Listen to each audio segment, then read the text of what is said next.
The Savage Onslaught. The galaxy had seen wars before, fleets clashing in orbit, armies marching on alien soil, empires rising and burning out, but nothing compared to the arrival of the Drexer. They came without warning. Hulking, 2.5-meter tall brutes with bone-plated hides, claws sharp enough to shred steel, and jaws that snapped through armored helmets like paper. They did not march in formations. They swarmed. They did not negotiate. They feasted. The first human colony to fall was Brant's World, a mining settlement with a population of 50,000. The Drexer landed in the night, their ships burning through the atmosphere like meteors. By morning, the settlement was ash. Walls of flesh and bone lay scattered where people once lived. Entire defense platoons were gutted before they could fire a shot. Survivors whispered of monsters that laughed as they killed.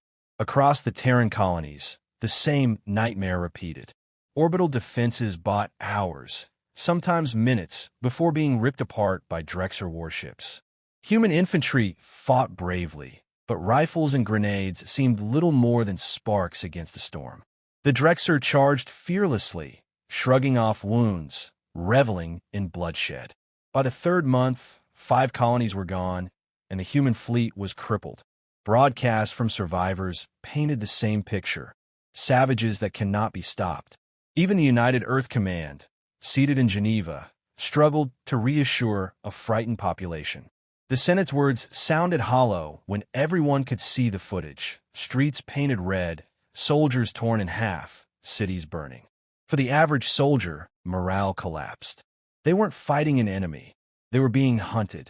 The Drexer were too fast, too strong, too numerous. Humanity's finest warriors fell before they even understood the rules of the new battlefield. But not everyone surrendered to despair. In the ruins of Caraway City, under a sky choked with ash, a small group of soldiers watched from the shadows. Their rifles were not set to automatic, and their helmets carried optics instead of flashy insignias. They were quiet, patient, their breathing controlled as they tracked the enemy. Corporal Darius Vance, cloaked in a snow-dusted ghillie suit, peered through his scope at a Drexer patrol moving through the wreckage below. The aliens walked like conquerors, their guttural roars echoing off broken skyscrapers. One carried the severed arm of a human marine like a trophy.